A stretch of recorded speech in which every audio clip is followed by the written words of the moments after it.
On that question, in terms of is Ukrainian sovereignty missing from the conversation? But I guess the counter-argument to that is that in order to defend the principle of sovereignty more broadly, that we cannot necessarily coexist with a regime that is willing to violate it so grotesquely and provocatively in the way that Russia has. So that in that sense, this is actually, some people might argue, a way to defend sovereignty as a principle, to make sure that regimes that are hostile to it know that they cannot go around doing what they're doing.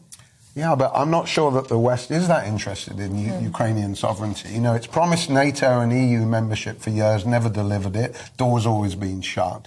If anything, it seems like it would quite like to prolong the war and everything. But what makes you say that there are some that want to prolong the war?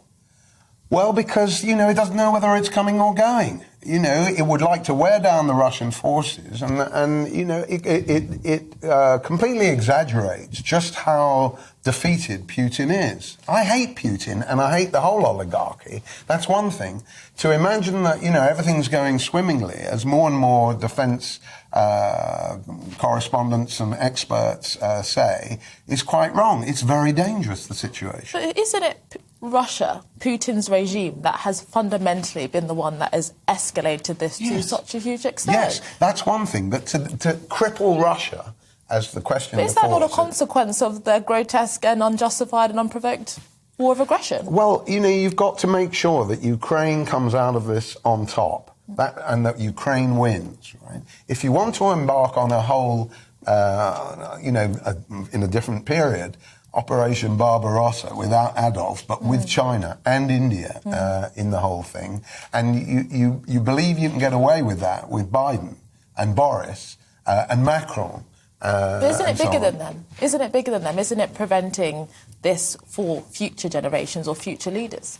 Yeah, but when you're issuing a threat, they're the people in charge right now. Boris might go tomorrow. Biden might die tomorrow. But that doesn't prevent the fact that it's totally immoral and irresponsible to kind of hint at a march on Moscow or to, you know, provoke Putin further. I want him completely expelled from Ukraine. That's one thing. If Finland and Sweden want to join NATO, that's fine with me. That's their right. That's what self-determination means. But, you know, if you want a Eurasian war, which is where Austin is headed, I can't be on that bus.